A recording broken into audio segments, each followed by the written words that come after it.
Tamil astro life YouTube channel நேயர்கள் அனைவருக்கும் எனது இனிய வணக்கம். நான் உங்கள் டிஜே சுந்தரபாண்டி, சிவகாசியிலிருந்து. நேயர்களே, தற்போது நம்ம பார்க்க போகிற விஷயங்கள் என்னன்னு பார்த்தீங்கன்னா, அஸ்வினி முதல் ரேவதி வரை 27 நட்சத்திரக்காரர்களுக்கும் என்னென்ன விஷயங்களை கடைபிடிக்க வேண்டும், எந்தெந்த திசைகள் அவர்களுக்கு சாதகமான திசைகளாக இருக்கின்றன, என்னென்ன தானங்கள் கொடுத்தா அவங்களுடைய வாழ்க்கையில மாற்றங்கள் ஏற்படும், ஒரு முன்னேற்றமான சூழ்நிலையை நோக்கி பயணிக்க முடியும் என்பதை பற்றியும், அவர்கள் வழிபாடு செய்ய வேண்டிய அதிதேவதைகள் மற்றும் அவர்கள் வழிபாடு செய்ய வேண்டிய தெய்வங்கள் என்னென்ன அப்படிங்கிறதை பற்றி நாம் பார்க்க போகிறோம். ஏன்னா ஒவ்வொரு நட்சத்திரங்களுக்கும் ஒவ்வொரு விதமான தானங்கள் கொடுக்க வேண்டும். நம்ம இப்போ ஒரு நட்சத்திரத்தில் பிறந்திருக்கோம், நம்ம வீட்டில் 4 நட்சத்திரக்காரங்க இருப்பாங்க அல்லது 5 நட்சத்திரக்காரங்க இருப்பாங்க. ஒரே தானம் கொடுத்தா அவங்களுடைய வாழ்க்கை அத்தனை பேருக்குமே மாற்றம் வந்துடுமான்னா இல்லை. ஒவ்வொரு நட்சத்திரங்களுக்கும் ஒவ்வொரு சூட்சமங்கள் இருக்குது. ஒவ்வொரு நட்சத்திரக்காரர்களுக்கும் ஒவ்வொரு ராசி அதிபதிகள் இருக்காங்க, ஒவ்வொரு கிரக ரீதியான அமைப்பு ரீதியான அதிபதிகள் இருக்காங்க, அதிதேவதைகள் இருக்காங்க. ஸோ அதெல்லாம் யாருக்கு என்னென்ன விஷயங்களை கடைபிடிக்கணும். இப்போ நமக்கு லோன் வேணும் அப்படின்னா நம்ம பேங்க்கில் போய் கேட்கலாம், அல்லது பணம் கொடுத்து மாற்றி விடுற நம்மளுடைய பக்கத்தில் இருக்க வட்டி கொடுத்து வாங்குறவங்கள்ட்ட கேட்க முடியும். கறிக்கடைக்காரங்கிட்ட போய் பணம் வேணும்னு கேட்டால் கொடுப்பாங்களா? கொடுக்க மாட்டாங்க. பலசரக்காரங்கிட்ட போய் எனக்கு ஒரு 50,000 கொடுங்க, நான் உங்களுக்கு தரேஞ்சுனா கொடுப்பாங்களா? கொடுக்க மாட்டாங்க. ஏன்னா அவங்களோட பணம் இருக்கும், பட் அவங்களுக்கு அந்த பொறுப்பு கிடையாது. பணம் கொடுக்கறதுக்குன்னு யார் பொறுப்பு இருக்கோ அவங்க தான் அதை கொடுக்க முடியும். அதே மாதிரி நமக்கு எந்த விஷயத்தில் மாற்றம் ஏற்படுத்தணும்னு சொல்லி நம்மளுடைய இறைவன் யாரை நமக்கு நிர்ணயம் செஞ்சுருக்காங்களோ, நமக்கு எந்த விஷயத்தை நிர்ணயம் செஞ்சுருக்காங்களோ அந்த விஷயத்தை நம் சரியான முறையில் பயன்படுத்தும் பொழுது நம்மளுடைய வாழ்க்கையில் அதிர்ஷ்டங்களும் துன்பங்களும் விலகி அதிர்ஷ்டங்கள் அதிகமாகுவதற்கான ஒரு வாய்ப்புகளை ஏற்படுத்தி கொள்ளலாம் என்பதற்காக ஒவ்வொரு நட்சத்திரக்காரர்களுக்கும் அவருக்கேற்ற செயல்பாடுகள் என்னென்ன அப்படிங்கிறத தெளிவாக அந்த வீடியோவில் சொல்லியிருக்கோம். வீடியோ முழுமையாக பாருங்கள். இது பார்த்திங்கன்னா ஒரு நட்சத்திர ரீதியாக எடுத்த ஒரு சின்ன பொது பலன்கள் தான்.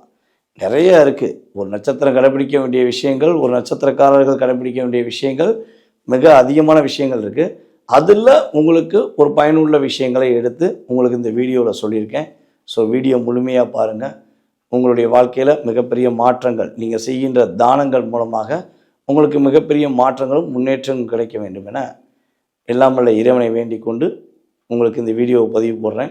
உத்திராட நட்சத்திரத்தின் அதிபதி யாருன்னு பார்த்தீங்கன்னா உங்களுக்கு சூரிய பகவானாக வருகிறார். உத்திராட நட்சத்திரம் தனுசு ராசியிலும் இருக்கிறது. அதுக்கு அடுத்தபடியாக பார்த்திங்கன்னா மகர ராசியிலும் இருக்குது. உத்திராட நட்சத்திரத்துக்கு ஏற்ற திசை அப்படின்னு மேற்கு திசை உங்களுக்கு அற்புதமான திசையாக இருக்கும். மேற்கு சார்ந்த விஷயங்களை நீங்கள் செயல்படுத்தும் போது உங்களுக்கு நல்ல முன்னேற்றமான சூழ்நிலையை நோக்கி பயணிக்க முடியும். அதே போல் பார்த்திங்கன்னா உத்திராட நட்சத்திரக்காரர்கள் வஸ்திரம் தானமாக கொடுக்க வேண்டும். ஏழை எளியோர்களுக்கு, ஊனமற்றவர்களுக்கு, வயதான முதியவர்களுக்கு, குழந்தைகளுக்கு, இவங்களுக்கெல்லாம் நீங்கள் வஸ்திரம் தானமாக கொடுக்கும் பொழுது உங்களுடைய வாழ்க்கையில் மிகப்பெரிய மாற்றம் உண்டு. அதுக்கடுத்தபடியாக பார்த்திங்கன்னா உத்திராட நட்சத்திரக்காரர்கள் ஈஸ்வரன் வழிபாடு செய்வது மிகப்பெரிய பாக்கியம். அதேபோல் ஆதித்யன் வழிபாடு உங்களுடைய வாழ்க்கையில் மாற்றத்தையும் மிகப்பெரிய முன்னேற்றத்தையும் ஏற்படுத்தும். கணபதி வழிபாடு உங்களுடைய வாழ்க்கையில் மிகப்பெரிய பாக்கியமான சூழ்நிலையை உருவாக்குகின்றன என்று பார்க்கிறோம். நம்ம அடுத்து பார்க்க போகிறது பார்த்திங்கன்னா திருவோண நட்சத்திரம். திருவோண நட்சத்திரத்தின் அதிபதி யார் பார்த்திங்கன்னா சந்திர பகவான். திருவோணம் முழுமையான நட்சத்திரமாக நம்மளுடைய மகர ராசியில் இருக்கிறது. மகர ராசிக்கு அதிபதியாக சனி பகவான் வருகிறார். அப்போ உங்களுக்கு ஏற்ற திசையும் பார்த்திங்கன்னா வடமேற்கு திசை உங்களுக்கு அற்புதமான திசையாக இருக்கும். நீங்களும் வஸ்திர தானமாக கொடுப்பது உங்களுடைய வாழ்க்கையில் மிகப்பெரிய வெற்றி உண்டு, மிகப்பெரிய முன்னேற்றத்தை ஏற்படுத்தும். அதேபோல் திருவோண நட்சத்திரக்காரர்கள் விஷ்ணு அதிதேவதனாக வருவதனால் விஷ்ணு வழிபாடு நல்லாயிருக்கும். மகாவிஷ்ணுவை மனதார வழிபாடு செய்வது மூலமாக உங்களுடைய வாழ்க்கையில் அடுத்த கட்ட நகர்வு, அடுத்த கட்ட முன்னேற்றமான சூழ்நிலைகளை நீங்கள் பயணிப்பதற்கான ஒரு வாழ்க்கை தரத்தை உயர்த்துவதற்கான வாய்ப்பாக நட்சத்திர ரீதியாக நீங்கள் பயன்படுத்தி கொள்ளலாம். அதுக்கடுத்தபடியாக பார்த்திங்கன்னா அவிட்ட நட்சத்திரம். அவிட்ட நட்சத்திரத்தின் அதிபதியாக பார்த்திங்கன்னா செவ்வாய் பகவான். அவிட்ட நட்சத்திரம் பார்த்திங்கன்னா நம்மளுடைய மகர ராசியிலும் இருக்கிறது, அதேபோல் நம்மளுடைய கும்ப ராசியிலும் இருக்கிறது. 2 ராசிக்குமே அதிபதி சனீஸ்வர பகவான் தான். ஓகேவா? ஸோ நம்மளுடைய அவிட்ட நட்சத்திரக்காரர்களுக்கு வடக்கு திசை முன்னேற்றமான சூழ்நிலைகளையும் வெற்றிகரமான ஒரு அமைப்பையும் உருவாக்கி தரும் திசையாக கருதப்படுகிறது. அவிட்ட நட்சத்திரக்காரர்களும் வஸ்திரம் தானமாக கொடுக்கலாம். யாருக்கெல்லாம் வயதான முதியவர்களுக்கோ ஊனமற்றவர்களுக்கோ அல்லது ஆதரவற்றவர்களுக்கோ அல்லது குழந்தைகளுக்கோ அல்லது நம்மளுடைய அரசாங்கம் சம்பந்தப்பட்ட துறையில் வேலை பார்க்கும் யூனிஃபார்ம் அணிந்து வேலை பார்க்கும் துறைகளுக்கு வஸ்திரம் தானமாக வழங்குவது மூலமாக உங்களுடைய வாழ்க்கையில் மிகப்பெரிய மாற்றத்தையும் முன்னேற்றத்தையும் நீங்கள் சந்திப்பதற்கான ஒரு அற்புதமான காலமாக உறுதியாக இருக்கும். உங்களுடைய வழிபாடு அப்படின்னு பார்த்தீங்கன்னா இந்திரராணி உங்களுடைய அதிதேவதனாக வருகிறார். நீங்கள் கணபதியை மனதார வழிபாடு செய்வது மூலமாக உங்களுடைய அடுத்த கட்ட நகர்வை நோக்கி நீங்கள் பயணிப்பதற்கான நட்சத்திர ரீதியாக உங்களுக்கு அற்புதமான செயல்பாடாக கருதப்படுகின்றன.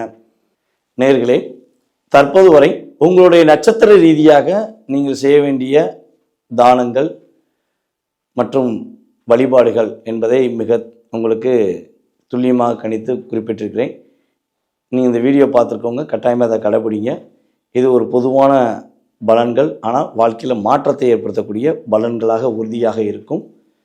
மேலும் உங்களுடைய சுய ஜாதக ரீதியாக நீங்கள் செயல்படுத்த வேண்டிய விஷயங்கள், உங்களுடைய லக்ன ரீதியாக உங்களுக்கு நடக்கும் தசாபுத்தி ரீதியாக உங்களுடைய எதிர்கால வாழ்க்கையில் மாற்றத்தை ஏற்படுத்த வேண்டும் என நீங்கள் விரும்புகிறீர்கள் என்றால் உறுதியாக கீழே உள்ள வாட்ஸ்அப் நம்பருக்கு உங்களோட டீட்டெயில்ஸை வாட்ஸ்அப்பில் சென்ட் பண்ணுங்கள். உங்களுக்கான கால அளவு எந்த நேரத்தில் நீங்கள் ஜாதகம் பார்க்கலாங்கிறத அப்பாயின்மெண்ட் கொடுப்போம்.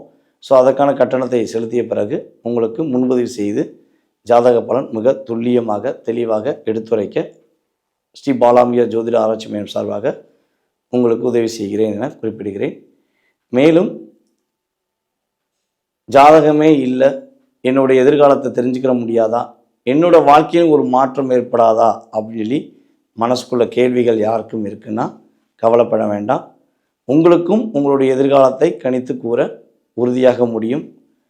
பிரசன்னம் என்ற அற்புதமான கலைகள் எங்களுடைய முன்னோர்கள் எங்களுடைய குருநாதர்கள் எங்களுக்கு கற்றுக் கொடுத்துருக்காங்க. ஸோ அதன் அடிப்படையில் உங்களுக்கு பலன்கள் கூற காத்திருக்கிறேன்.